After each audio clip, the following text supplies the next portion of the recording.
मंत्रा का षड्यंत्र मंत्रिनुடைய सूழ்ச்சி। दशरथ अपनी छोटी रानी कैकेयी को बहुत प्यार करते थे। கைகேயிடம் மிகவும் அன்பு செலுத்தி கொண்டிருந்தார்। मंत्रा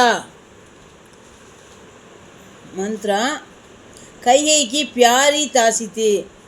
मंत्रा கைகேயினுடைய அன்பான பணிப்பெண்। मंत्रा कूपट और कुटिल स्वभाव की थी। मंत्रे கெட்ட குணமுள்ள, கூப்படுனா கூனியா மற்றும் கெட்ட குணமுள்ளவங்களா இருந்தாங்க। राम के राज तिलक की तैयारी की बात, ராமருக்கு பட்டாபிஷேகம் தூட்டி தயாரி की बात, தயாரி ரெடி ஆகிட்டு இருந்த பிறகு तैयारी की बात सुनकर, இந்த விஷயத்தை கேட்டு मंत्रा ஈஸ்வர்யா करने लगी, பொறாம கொள்றா। ராமனுக்கு பட்டாபிஷேகம் சுட்டிடலாம் அப்படின்ற விஷயத்தை கேட்ட உடனேவே இவளுக்கு பொறாம வந்துருச்சு।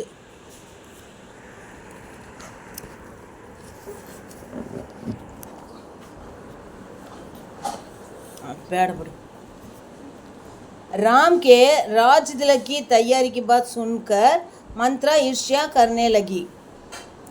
वह कैकेयी से बोली, அவ கைகேயிடம் சொல்றா, ராணி राम राजा बनेगा तो, ராமன் ராஜா ஆனானா उसकी माता, அவனுடைய அம்மா கௌசல்யா ராஜமாதா बनेगी, கௌசல்யா ராஜமாதா ஆயிருவா। மற்றும் மேலும் அவரு தும் உஸ்கி தாசி, நீ அவங்களுக்கு பணிப்பெண்ணாவே இருக்க வேண்டியதான்। துமாரா லாட்லா புத்திர, உன்னுடைய அன்பான மகன்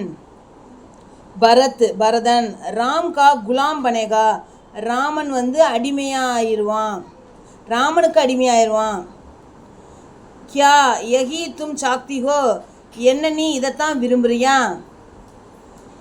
मंत्रा की बातों में, मंत्रिनुடைய இந்த விஷயத்தில் आकर कैकेयी ने भरत को युवराजा बनाने का उपाय पूछा। அப்போ பரதனை எப்படி யுவராஜாவை ஆக்குறது அப்படின்ற ஒரு தகவலை கேட்குறா। मंत्राने कहा, मंत्रा சொல்கிறா, ராஜா தசரத் तुमको 2 वर देने का, 2 வரங்கள் கொடுக்கறதுக்கு வாதா கியாத்தா, அவர் உனக்கு சத்தியம் பண்ணி கொடுத்துருக்காருல। அப் தும், இப்போ நீயே மகாராஜா சே ஏக் வர் சே, மகாராஜா கிட்ட 1 வரத்தில் ராம் கேலியே, ராமனுக்காக 14 சால் கா வன்வாஸ், 14 ஆண்டுகள் வனவாசம்। தூசரே வருஷே, 2வது வரத்தில் பரத் கா ராஜ் திலக் மாங்கோ, பரதனுக்கு ராஜ திலகம் கேளு, பட்டாபிஷேகம் கேளு அப்படின்னு சொல்கிறான்। கைகேயி பி கந்தி சாடி பகன்கர், கைகையும் கந்தி சாடினா அழுக்கான ஒரு சேலையை அணிந்து கொண்டு மகாராஜ் தசரத் கே ஆனே கி பிரதீக்ஷா கர்னே லகி, மகாராஜா வர்றதை எதிர்பார்த்துட்டு காத்துட்டு இருந்தா। ஓகே।